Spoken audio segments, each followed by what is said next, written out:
আমরা চলে যাচ্ছি আমাদের আজকের ঘটনায়। আসসালামু আলাইকুম রাসেল ভাই। ওয়ালাইকুম সালাম। আশা করি ভালো আছেন। আপনাকে আজ আমার বন্ধুর সাথে ঘটে যাওয়া একটা মর্মান্তিক ঘটনা বলতে যাচ্ছি, যেটার কিছু বাস্তব সাক্ষী আমি নিজেও। লিখছি নাটোরের বনপাড়া থেকে। সময়টা 2020 সালের করোনাকালীন। চারিদিকে মহামারীর জন্য স্কুল কলেজ সব বন্ধ হয়ে গেছে, তাই আমাদের আনন্দটা আর দেখে কে। সারাদিন শুধু বন্ধু বান্ধবের সাথে ঘোরাঘুরি।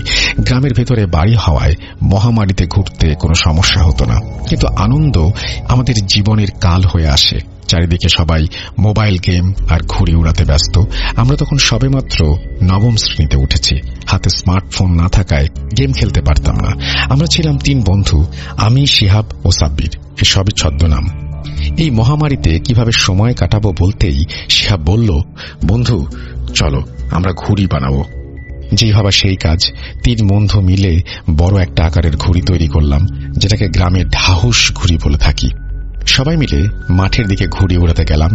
ঠিকঠাক আছে কিনা সেই সময় মাঠে অনেকেই ঘুড়ি উড়াচ্ছিল।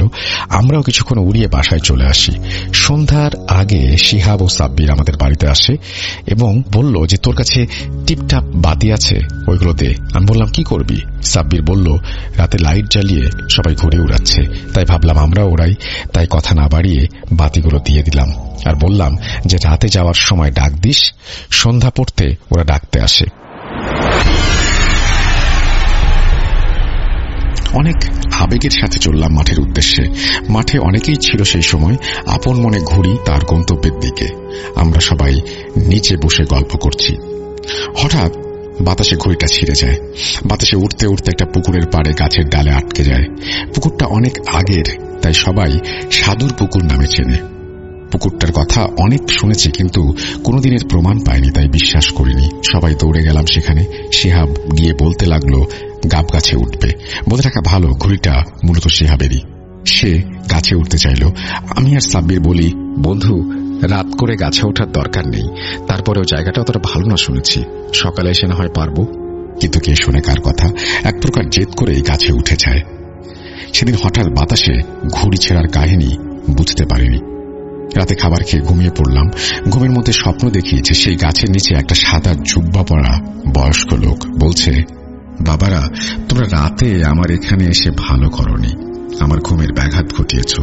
তোমাদের নিষেধ করলাম রাতে যেন আর মাঠে না আসো, আর পুকুর পাড়ে তো নাই। একটু ভয় নিয়ে ঘুম থেকে উঠে দেখি ভোরবেলা। শুনেছি ভোরের স্বপ্ন নাকি সত্যি হয়। সকাল হতেই যাই শিহাব আর সাব্বিরের কাছে। স্বপ্নের কথা বলতেই বলে ওঠে ওরাও নাকি একই স্বপ্ন দেখেছে। সারাদিন ব্যস্ততার মধ্যে স্বপ্নের কথা ভুলে যাই। সন্ধ্যায় নামাজের পর শিহাব আর সাব্বির আসে মাঠে যাবে। আমি যাই, কিন্তু আজ একটা জিনিস লক্ষ্য করলাম যে মাঠে লোকজন থাকা সত্ত্বেও কেমন জানি নিঝুম। ঘুড়িটা আকাশে উড়ছে, আমরা বসে আছি। কালকের মতো আজও বাতাস, সাথে হালকা বৃষ্টিও পড়ছে। সে কারণে ঘুড়িটি নামাতে যাব, উঠে দাঁড়াতেই দেখি আমরা 3 জন ছাড়া মাঠে কেউ নেই। কিন্তু এটা কিভাবে সম্ভব? আসার সময় তো অনেকেই ছিল, এত দ্রুত কোথায় গেল? বৃষ্টির ফোঁটা যেন বড় বড় হয়ে পড়ছে। তাড়াতাড়ি করে ঘুড়ি নামাতে গিয়ে শুধুতে আমার হাত কেটে যায়। ঘুড়িটা গিয়ে ছিটকে কালকের গাছটিতে বেঁধেছে। চারিদিকে বাতাস। আমরা সেখানে আবার যাই। আজকে শিহাব গাছে ওঠে, আমরা নিচে দাঁড়িয়ে আছি। শিহাব গাছের ডাল ভেঙে নিচে পড়ে যায়।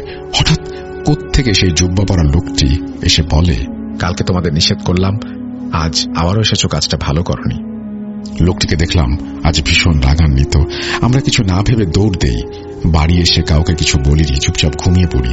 সকালে ভীষণ জ্বর, গা ব্যথা। কয়েকদিন এভাবে থাকি। সুস্থ হয়ে সবাই একসাথে ঘুরছি। ঘুরতে ঘুরতে বাড়ির পাশে একটা পুকুরে দেখলাম 2টা মাছ মরে পড়ে আছে।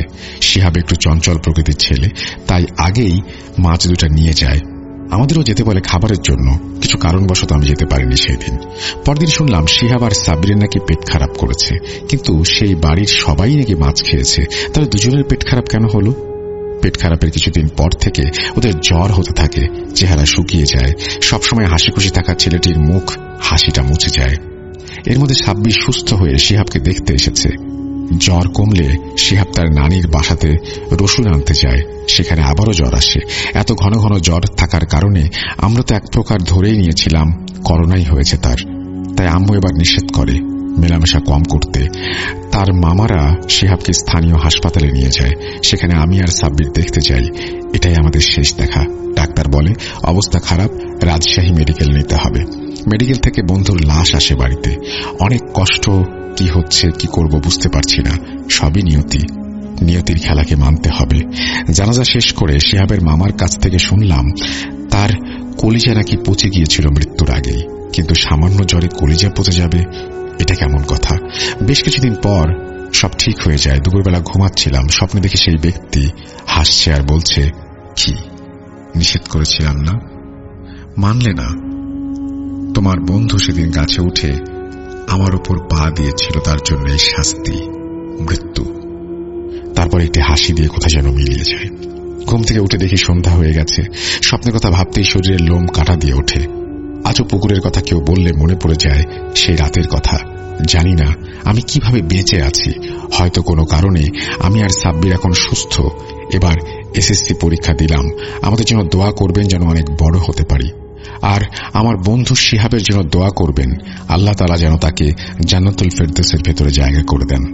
লেখার মধ্যে কোনো ভুল ত্রুটি হলে ক্ষমা সুন্দর দৃষ্টিতে দেখবেন, এই বলে তিনি তার নাম শেয়ার করেছেন এবং আমি ঘটনাটি পড়ে শোনালাম।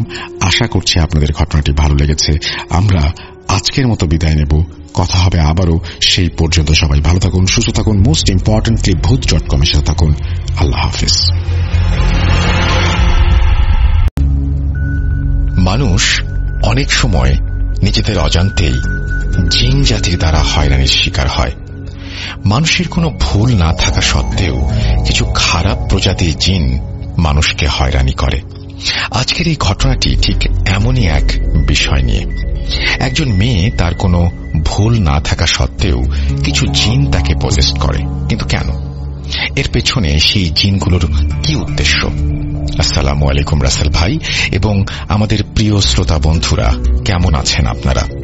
প্রিয় শ্রোতা বন্ধুরা এবং প্রিয় রাসেল ভাই, আশা করি আল্লাহ তাআলার অশেষ রহমতে সকলেই ভালো আছেন। আমি লাজিম ইয়াসার জিয়াদ আজ আবারও ফিরে আসলাম আপনাদের মাঝে ছোট একটি ঘটনা নিয়ে। ঘটনা শুরু করার আগে আমি ভাইয়ার কাছে ক্ষমা চেয়ে নিচ্ছি আমার লেখায় অনিচ্ছাকৃত ভুলের জন্য। এই ঘটনাটি আমি সংগ্রহ করেছি ভূত FM এবং ভূত.com এর একজন নিয়মিত লিসেনার মোহাম্মদ রুবেল হৃদয় ভাইয়ার কাছ থেকে। তো চলুন প্রিয় লিসেনার্স, কথা না বাড়িয়ে সরাসরি চলে যাওয়া যাক ঘটনার গহীনে। বলছেন রুবেল ভাইয়া। আসসালামু আলাইকুম রাসেল ভাই এবং প্রিয় শ্রোতা বন্ধুরা, আমি মোহাম্মদ রুবেল হৃদয় বলছি দিনাজপুর সদর থেকে। ঘটনার শুরুর আগে আমি প্রিয় রাসেল ভাইকে অসংখ্য ধন্যবাদ জানাই এতগুলো বছর যাবত আমাদের এভাবে ভৌতিক আনন্দ উপহার দেবার জন্য। আলহামদুলিল্লাহ। প্রিয় শ্রোতা বন্ধুরা, চলে যাওয়া যাক মূল ঘটনায়। আমার বাবারা মোট 4 ভাই। ঘটনার সূত্রপাত ঘটে আজ থেকে 10 বছর আগে।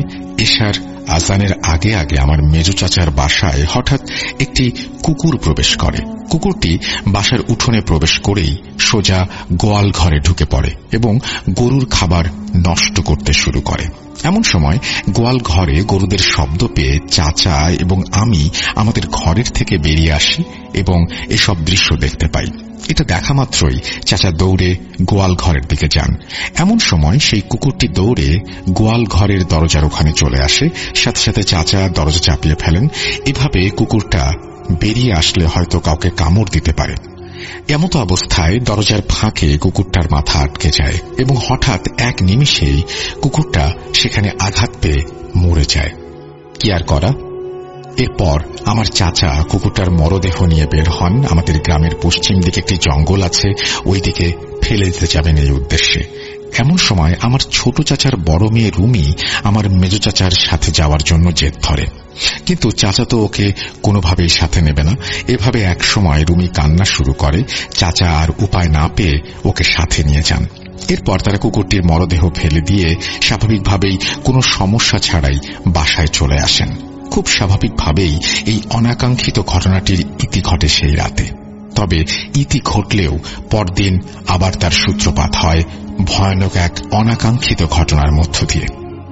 পরদিন রুমির প্রচন্ড জ্বর আসে। সেদিন এশার নামাজের পরে আমার ছোট কাকির চিৎকারে বাসা থেকে সবাই বেরিয়ে আসে। কি হয়েছে জিজ্ঞেস করতে কাকি বলে ওঠেন, রুমি হঠাৎ করে খুব অস্বাভাবিক আচরণ শুরু করেছে। ও শুধু দৌড়ে ঘর থেকে বেরিয়ে যেতে চাচ্ছে, আর শুধু বলছে, আমার বাসস্থান এখানে না, আমি এখানে থাকবো না, আমাকে জঙ্গলে যেতে হবে, ওরা আমাকে ডাকছে, ওরা আমাকে নিয়ে যেতে এসেছে। আমি রুমিকে আটকাতে না পেরে চিৎকার দিয়েছি এবং রুমিকে ঘরে আটকে রেখে বাইরে এসেছি। কাকির মুখে এসব কথা শুনে চাচা এবং আমি দৌড়ে রুমির ঘরে চলে যাই। দরজা খুলতেই রুমি দৌড়ে বেরিয়ে যেতে শুরু করে। আমি এবং চাচা মিলে ওকে পেছন থেকে ধরে ফেলি, কিন্তু কোনোভাবেই ওকে ধরে রাখতে পারছিলাম না। আমরা 12-13 বছরের বাচ্চা, গায়ে এমন অস্বাভাবিক শক্তি দেখে আমরা সবাই বুঝে যাই অনেক খারাপ কিছু একটা হচ্ছে রুমির সাথে। এরপর কোনো রকমে রুমিকে আমরা ঘরে নিয়ে যাই এবং খাটের সাথে বেঁধে রাখি। এমন সময় রুমি হঠাৎ করেই অজ্ঞান হয়ে যায়। রুমির এমন আচরণ দেখে আমি সাথে সাথেই আমাদের পাশের বাসার একজন দাদু, ওনার নাম হচ্ছে নেফাতুল্লাহ শাহ, তাকে ডেকে নিয়ে আসি। তিনি ভালো ঝাড়ফুঁক এবং রুকাইয়ার কাজ জানতেন। নেফাতুল্লাহ দাদুকে নিয়ে আমি রুমির ঘরে প্রবেশ করতেই রুমির জ্ঞান ফিরে আসে। দাদুকে দেখে রুমি তাচ্ছিল্যের হাসি হাসতে শুরু করে এবং ভারী গলায় বলতে শুরু করে, তোরা ওকে নিয়ে এসেছিস, ও আমাদের কি করবে? যা যা, ভালো কোনো হুজুর কবিরাজ ডেকে নিয়ে আয়। ওকে দেখতেও তো আমার অনেক ঘৃণা করছে। এই মেয়ের থেকে ও আমাদের ছাড়িয়ে নিতে পারবে না। যা, তুই চলে যা এখান থেকে। যেটা পারবি না শুধু শুধু সেটা নিয়ে জড়িয়ে নিজের আর নিজের পরিবারের ক্ষতি ডেকে আনিস না। দাদু রুমির মুখে সব কথা শুনে রুমির কাছে যান এবং রুমির বাম হাতের কনিষ্ঠ আঙুল চেপে ধরেন এবং বিভিন্ন দোয়া পড়ে রুমির কানের কাছে ফোঁ দিতে শুরু করেন। রুমি ছটফট করতে শুরু করে। এভাবে কিছুক্ষণের মধ্যে রুমি আবার জ্ঞান হারায়, কিন্তু তখনও দাদু দোয়া পড়া থামাননি। কিছুক্ষণ পর রুমির শরীরে ভয়ঙ্কর কম্পন শুরু হয় এবং রুমির জ্ঞান ফিরে আসে। জ্ঞান ফিরতেই দাদু রুমিকে উদ্দেশ্য করে বলেন, তোরা কতজন? এই মেয়েকে কেন কষ্ট দিচ্ছিস? দাদুর এই প্রশ্নে রুমির ভেতরে থাকা শয়তানগুলো মিশ্রিত কণ্ঠে বলতে শুরু করে, আমরা সনাতন ধর্মের 7 জন জিন। গতকাল রাতে এই মেয়ে পশ্চিম দিকের জঙ্গলে গিয়েছিল। আমাদের ছোট বোন সেই পথেই শুয়েছিল। এই মেয়ে আমার বোনের চুলে পা দিয়ে আঘাত দিয়েছে। আমাদের মেজ ভাই এই মেয়েকে দেখে অনেক পছন্দ করে ফেলেছে। আমাদের ওকে চাই। আমরা ওকে নিয়ে যাব খুব তাড়াতাড়ি, পারলে আটকাস আমাদের। এই বলে রুমির ভেতরে থাকা সেই শয়তানগুলো হাসতে শুরু করে। রুমির এমন অবস্থা দেখে দাদু বিভিন্ন সূরা পাঠ করে রুমির শরীরে ফোঁ দিতে শুরু করে। সাথে সাথেই রুমি এক চিৎকারে অজ্ঞান হয়ে যায়। প্রায় মিনিট 10 পর রুমির জ্ঞান ফিরে আসে। রুমির জ্ঞান ফিরে আসলে দাদু একটা গ্লাসে পানি পড়ে দেন এবং সেই পানি রুমিকে খাইয়ে দেন এবং আমাদের সকলকে উদ্দেশ্য করে বলতে শুরু করেন, ওরা খুবই প্রভাব বিস্তারকারী জিন। ওদের কাজ হাসিল না হলে ওরা মানুষের শরীরে বিভিন্ন অর্গান নষ্ট করে, মানুষকে শারীরিকভাবে কষ্ট দেয়। আপাতত সেই জিনগুলো ওর শরীর ছেড়ে গিয়েছে, কিন্তু ওরা আবার আসবে। আমার বয়স হয়ে গিয়েছে, আমি সেই জিনগুলোর সাথে লড়াই করে কুলিয়ে উঠতে পারবো না। তোমরা অন্য কোনো ভালো হুজুর কবিরাজের খোঁজ করো। আমি একটা তাবিজ দিচ্ছি, কিছুক্ষণ পর রুমির গলায় পরিয়ে দিও। এই বলে দাদু আমাদের বাসা থেকে বিদায় নেন। কিছুক্ষণ পর দাদু কল করলে আমি দাদুর বাসায় গিয়ে তাবিজটি নিয়ে আসি এবং রুমির গলায় পরিয়ে দেই। দাদুর চিকিৎসার পর রুমি একদম স্বাভাবিক হয়। পরদিন থেকে আমরা ভালো হুজুর এবং কবিরাজের খোঁজ করতে শুরু করি। খুঁজতে খুঁজতে সেদিন দুপুর নাগাদ আমরা নবাবগঞ্জ থানার একজন ভালো নাম করা কবিরাজের সন্ধান পাই। কবিরাজের খোঁজ পাওয়ার সাথে সাথেই রুমিকে চাচা এবং চাচি সেই কবিরাজের কাছে নিয়ে যান। প্রিয় লিসেনার্স, কবিরাজের কাছে রুমিকে নিয়ে যাওয়ার পর সেখানে কি কি ঘটেছিল সেসব কিছু আমি শুনেছি আমার কাকির কাছ থেকে। কাকি বলেন, রুমির বাবা আমরা দুজন মিলে রুমিকে নবাবগঞ্জের সেই কবিরাজের কাছে নিয়ে যাই। কবিরাজের ওখানে গিয়েই দেখি সেখানে লম্বা সিরিয়াল। অনেক দূর দূরান্ত থেকে অনেক মানুষ কবিরাজের কাছে এসেছে। আমরাও অন্যদের মতো অপেক্ষা করতে শুরু করলাম। একটা সময় পর আমাদের সিরিয়াল চলে আসলো। একজন লোক এসে আমাদের কবিরাজের কক্ষে নিয়ে যান। কবিরাজের কক্ষে প্রবেশ করতেই কবিরাজ কোনো প্রকার কথা না বলে রুমিকে একটা গোল বৃত্তের ভেতরে বসায় এবং বিভিন্ন মন্ত্র পড়ে রুমির মাথায় ফোঁ দিতে শুরু করে। কবিরাজ বিভিন্ন মন্ত্র পড়ে রুমির মাথায় ফোঁ দিতেই রুমির পুরো শরীর ভয়ানকভাবে কাঁপতে শুরু করে এবং রুমি মিশ্রিত কণ্ঠে গালিগালাজ করতে থাকে, আমরা এই মেয়েকে নিয়ে যাবই, তুই যাই করিস না কেন লাভ হবে না। এরপর কবিরাজ সেই জিনগুলোকে বোঝাতে শুরু করেন, কিন্তু সেই জিনগুলো কবিরাজের কোনো কথাই শুনতে চাচ্ছিল না। কবিরাজের পর আর কোনো উপায় না পেয়ে একটি বোতল এনে বিভিন্ন মন্ত্র পড়ে সেই বোতলে ফোঁ দিতে শুরু করেন। কবিরাজের বোতলে ফোঁ দেওয়ার সাথে সাথেই শুরু হয় চারিদিকে ভূকম্পন। এমন সময় রুমির ভেতরে থাকা সেই জিনগুলো মিশ্রিত কণ্ঠে বলে ওঠে, ছেড়ে দে, আমাদের ছোট বোনকে আর কষ্ট দিস না, আমরা এই মেয়েকে ছেড়ে দেব, তবে একটা শর্ত আছে, একটি কালো রঙের পাঁঠা আমাদের আবাসস্থলের সেই জঙ্গলে আপনাদের রেখে আসতে হবে। এই বলে রুমি অজ্ঞান হয়ে যায়। কিছুক্ষণ পর রুমির জ্ঞান ফিরে আসে। এরপর আমরা সেই কবিরাজের কাছে বিদায় নিয়ে চলে আসি এবং সেই জিনদের কথা মতো পরদিন রাতে একটি কালো রঙের পাঁঠা কিনে সেই জঙ্গলে রেখে আসি। এরপর থেকে রুমিও একদম সুস্থ হয়ে যায়। রুমির সাথে এইসব ঘটনা ঘটার পর কেটে যায় বেশ কিছুদিন, বেশ কিছু বছর। রুমি ভালোভাবে পড়ালেখা করছে, স্কুলে যাচ্ছে। এর মধ্যে হঠাৎ একদিন রুমি স্কুল থেকে একজন স্যার আমার চাচার নম্বরে ফোন করেন। চাচা কলটি রিসিভ করতেই ওপাশ থেকে স্যার বলে ওঠেন, ভাই আপনি তাড়াতাড়ি স্কুলে চলে আসুন, আপনার মেয়েকে আমরা 4-5 জন মিলে কোনোভাবেই ধরে রাখতে পারছি না। রুমি খুবই অস্বাভাবিক আচরণ করছে, ও শুধু বলছে আপনাদের গ্রামের পশ্চিম দিকের জঙ্গলের দিকে যাবে আর বারবার সে জ্ঞান হারাচ্ছে, আপনারা তাড়াতাড়ি আসুন। স্যারের কথা শেষ হতেই আমি এবং চাচা চাচি মিলে রুমির স্কুলে যাই। রুমির স্কুলে যেতেই আমরা সকলেই রুমির আবার সেই অস্বাভাবিক আচরণ দেখতে পাই। এরপর আমরা সবাই মিলে রুমিকে বাসায় নিয়ে আসি এবং সেই কবিরাজকে কল করে রুমির এমন আচরণের কথা জানাই। কবিরাজ আমাদের সব কথা শুনে রুমিকে তার কাছে নিয়ে যেতে বলে। ওই দিন দুপুরেই আমরা আবার রুমিকে সেই কবিরাজের কাছে নিয়ে যাই। কবিরাজের কাছে রুমিকে নিয়ে যেতেই যথারীতি কবিরাজ রুমিকে একটি গোল বৃত্তের মাঝখানে বসিয়ে বিভিন্ন মন্ত্র পড়ে রুমির মাথায় ফু দিতে শুরু করে। ফু দেওয়ার সাথে সাথেই রুমি অজ্ঞান হয়ে যায় এবং শুরু হয়ে যায় রুমির পুরো শরীরে ভূমিকম্পের মতো কম্পন। এমন অবস্থায় হঠাৎ করে রুমির জ্ঞান ফিরে আসে। রুমির জ্ঞান ফিরে আসতেই রুমি পুরুষ কণ্ঠে বলে ওঠে, আমাকে আবার কেন ডেকে নিয়ে আসা হয়েছে? প্রত্যুত্তরে কবিরাজ বলে, তোরা আবার এই মেয়েকে কষ্ট দিচ্ছিস? কবিরাজের এই প্রশ্নে রুমির ভেতরে থাকা জিনটি বলতে শুরু করে, না, আমরা তো কথা দিয়েছি আমরা আর কোনোদিনও এই মেয়েকে কষ্ট দেব না। আমরা ওকে কোনো প্রকার কষ্ট দেইনি। ওর আবার এই অবস্থার জন্য দায়ী অন্যজন। ওদের এই গ্রামের একজন মহিলা এই মেয়ের চাচি এই মেয়ের ওপর কালো জাদু প্রয়োগ করছে। এই মেয়েকে সেই মহিলা তার ছেলের বউ বানাতে চেয়েছিল, কিন্তু এই মেয়ের মা রাজি না হওয়ায় সেই মহিলা এই কালো জাদু করে। এই মেয়ের ওড়না এবং চুল দিয়ে কালো জাদুটা করা হয়েছে। আচ্ছা, আপনারা চিন্তা করবেন না, আমি সেই কালো জাদুর জিনিসগুলো এনে দিচ্ছি, আপনি সবকিছু নষ্ট করে দেন, তাহলে এই মেয়ে একদম সুস্থ হয়ে যাবে। আর আমি কথা দিচ্ছি, এই মেয়ের আর কোনো ক্ষতি আমি হতে দেব না। এই মেয়েকে সেই শুরুর দিক থেকে আমার অনেক ভালো লেগেছে। আমি দূর থেকে সব সময় এই মেয়েকে বিভিন্ন বিপদ থেকে সাহায্য করব। এই বলে রুমি আবার অজ্ঞান হয়ে যায়। এরপর কবিরাজ রুমির পুরো শরীরে বিভিন্ন মন্ত্র পড়ে ফুঁ দেন এবং বাসায় চলে যেতে বলেন আমাদের। কবিরাজের কথা মতো আমরা রুমিকে নিয়ে বাসায় চলে আসি। বাসায় আসার কিছুক্ষণ পর রুমির জ্ঞান ফিরে আসে। জ্ঞান ফিরতেই একদম স্বাভাবিক আচরণ শুরু করে সে। আমরা সকলেই বুঝে যাই রুমির উপর থেকে সকল বিপদ কেটে গেছে। এসব ঘটনার পর থেকে এখন পর্যন্ত রুমির সাথে আর কোনো অস্বাভাবিক ঘটনা ঘটেনি। পরিশেষে একটা কথাই বলতে চাই, প্রিয় লিসেনার্স, বিশ্বাস করা বা না করা আপনাদের ব্যাপার। ভাইয়াকে অনেক অনেক ধন্যবাদ আমার এই ঘটনাটি সময় নিয়ে পড়ে শোনানোর জন্য। প্রিয় লিসেনার্স, আপনারা সব সময় এভাবেই ভৌতিক আনন্দ পেতে থাকুন ভূত.com এর পাশে থেকে। আমি লাজিম ইয়াসার জিয়াদ আজ এখানেই বিদায় নিচ্ছি। খুব তাড়াতাড়ি ফিরে আসব একজন ব্ল্যাক ম্যাজিশিয়ানের জীবনে করুণ পরিণতির ঘটনা নিয়ে। সে পর্যন্ত সকলেই ভালো থাকুন, সুস্থ থাকুন এবং মোস্ট ইম্পর্টেন্টলি ভূত.com এর পাশে থাকুন। ধন্যবাদ। আসসালামু আলাইকুম। এই বলে তিনি তার ঘটনা শেষ করেছেন। থ্যাংক ইউ জিয়াদ আপনার ঘটনার জন্য। আপনার নেক্সট ঘটনার জন্য আমরা ওয়েট করব। আশা করছি খুব দ্রুতই আপনার ঘটনা আমরা পেয়ে যাব। সেই পর্যন্ত ভালো থাকবেন। আর যারা শুনলেন তারাও ঘটনা পাঠাবেন জিয়াদের মতন।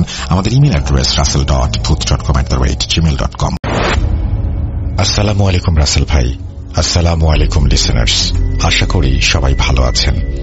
আমি জাহিদ হাসান সাবিদ বলছি যশোর জেলার জিকরগাছা থানার একটা গ্রাম থেকে। আমি কথা না বাড়িয়ে সরাসরি ঘটনায় যাচ্ছি। বাস থেকে নামতেই অঝোরে বৃষ্টি। কোন রকমে গা বাঁচিয়ে একটা টি স্টলের নিচে এসে দাঁড়িয়েছি। তখন বিকেল 5:30।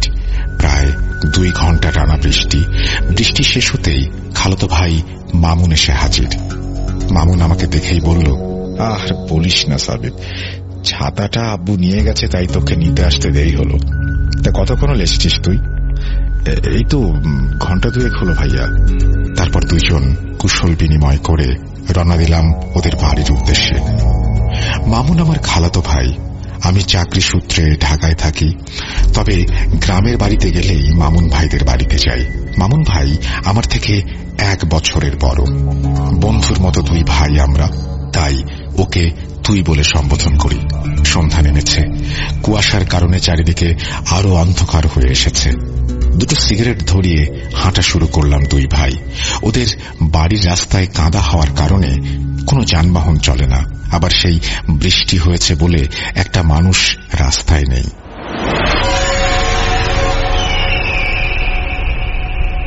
প্রায় 3 কিলোমিটার রাস্তা হেঁটে পাড়ি দেবার পর মামুন ভাইদের বাড়ি। সরু রাস্তা ধরে কিছু দূর যেতেই রাস্তার পাশেই সোনাই নদী। নদীর পাড়ে একটা শ্মশান ঘাট আর এক পাশে একটা কবরস্থান। আমরা 2 ভাই গল্প করতে করতে যাচ্ছি। হঠাৎ কবরস্থানের দিকে আমার চোখ পড়ল। দেখলাম কবরস্থানে একটা কুপি বাতি আর কিছু মানুষ।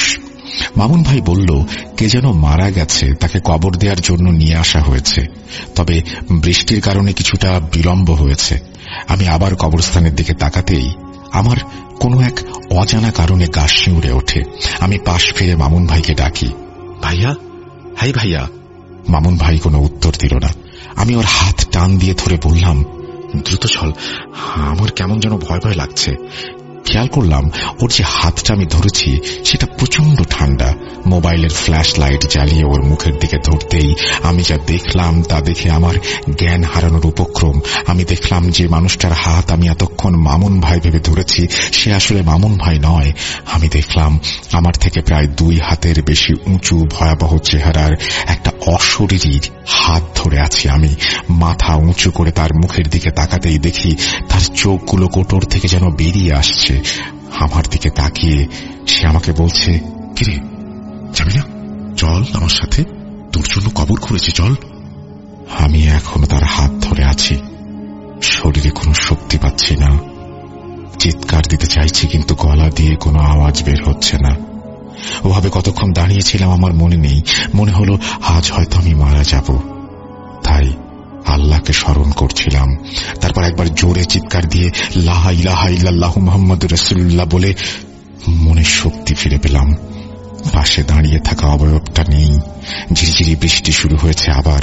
আমি ফ্ল্যাশ লাইটের আলোয় মামুন ভাইকে খুঁজতে লাগলাম। তাকে ডাক দিলাম, ভাইয়া, কিন্তু মামুন ভাই কোথাও নেই। হঠাৎ দেখি শ্মশানের ওপর একটা চিতা জ্বলছে। কিছু মানুষ সেই চিতাকে ঘিরে দাঁড়িয়ে আছে।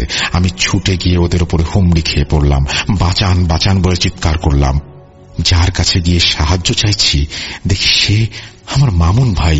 আমি ভাইয়াকে বললাম, ভাইয়া, তুই আমাকে রেখে কোথায় গেলি? জানিস আমি কি দেখেছি? ভাইয়া আমার দিকে তাকিয়ে মুচকি হাসি দিয়ে বলল, আমি জানি সাবিত তুই কি দেখেছিস, তবে আমি এখন তোকে একটা জিনিস দেখাবো, দেখবি। আমি ভাবলাম ভাইয়াকে পেয়েছি আর ভয় নেই। তাছাড়া এখানে অনেক মানুষ, আর কিছু হবে না। ভাইয়া আমার হাতটা ধরল, আয় আমার সাথে আয়। সে আমাকে চিতার দিকে নিয়ে গেল। বলল, দেখ তো লোকটাকে চিনতে পারিস কিনা। জ্বলন্ত চিতার মাঝে পুড়তে থাকা মানুষটার দিকে তাকিয়ে আমি দেখলাম ওখানে আর কেউ না, আমার নিজের লাশ পুড়ছে। আমার পাশে মামুন ভাই নেই। সেই ভয়াবহ চেহারার লোকটা আমার হাত ধরে আছে। অট্ট হাসিতে ফেটে পড়ছে সে। কি ভয়াবহ সেই হাসি! সাথে সাথে এক দৌড় দিলাম, কোথায় যাচ্ছি জানি না, দিক বিদিক শূন্য হয়ে দৌড়াচ্ছি। কাদায় একটা পা আটকে গিয়ে আমার জুতা খুলে গেল। আমি আবার চিৎকার দিলাম, ভাইয়া! আমার চিৎকার শুনে খালাম্মা ছুটে আসলেন। কি হয়েছে সাবিত? এই সাবিত, ওঠ, কি হয়েছে তোর? এভাবে চিৎকার করছিস কেন? খালাম্মার কথা শুনে আমার ঘুম ভাঙল। আমি তাহলে এতক্ষণ স্বপ্ন দেখছিলাম। আমার শরীর ঘামে ভিজে গেছে, গায়ে প্রচন্ড ব্যথা অনুভব করছি। আমি আর কাউকে কিছু বললাম না। বিছানা থেকে উঠে ওয়াশরুমে যাওয়ার জন্য বের হব, তখন দেখি আমার ডান পায়ের জুতাটা নেই।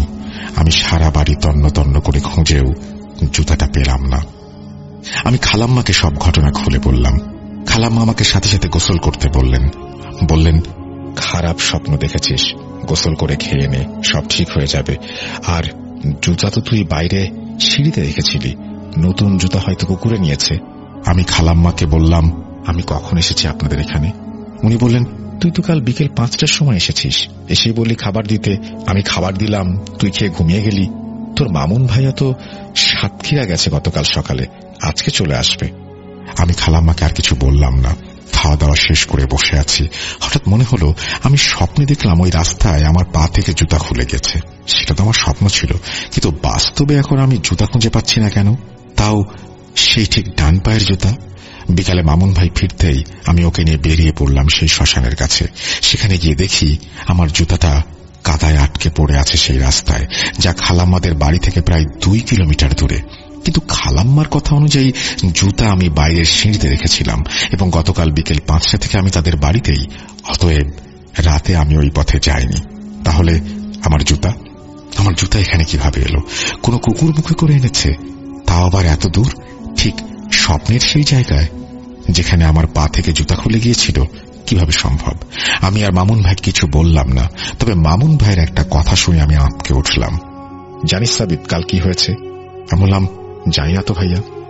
ভাইয়া বলল, ওই দেখ চিতার পোড়া কাঠ, ওর ওপাশে দেখ নতুন কবর। হিন্দু আর মুসলিমের ভালোবাসা তাদের পরিবার মেনে নিতে পারেনি। গতকাল দুজন বিষ খেয়ে এখানে এসে মারা যায়। এদিকটায় তেমন কেউ আসে না, ওরা বোধহয় মরতে এসেছিল। হাত উঁচিয়ে এক পাশে কবর আর এক পাশে চিতার পোড়া কাঠগুলো আমাকে দেখালো মামুন ভাই। আমি কি বলবো, কি ভাববো বুঝতে পারছিলাম না। আমি তো এসবের কিছুই জানি না। তাহলে ওই স্বপ্নের মানে কি? সব ভয় ছাপিয়ে ওই ছেলে মেয়ে দুজনের জন্য আমার কষ্ট হতে লাগলো। মানুষ এই সমাজ ব্যবস্থার কাছে কতই না অসহায়। আমি আকাশের দিকে তাকিয়ে ওদের জন্য দোয়া করলাম, হে আল্লাহ, তুমি পরপারে ওদের ভালো রেখো। আমার জীবনে ঘটে যাওয়া এই ঘটনা আজও আমার কাছে একটা রহস্য হয়ে আছে। আপনাদের কাছে যদি এই ঘটনার কোনো ব্যাখ্যা থাকে আমাকে জানাবেন। ব্যস্ততার কারণে স্টুডিওতে আসতে পারছি না, তাই আমার ঘটনাটা পড়ে শোনালে খুশি হব। ভূত.com এর কাছে অনুরোধ রইল, আমার ঘটনা সিলেক্টেড হলে প্রচার করবেন এবং কোন সপ্তাহে কোন এপিসোডে প্রচার করছেন সেটা আমাকে জানাবেন। ভালো থাকবেন, আল্লাহ হাফেজ।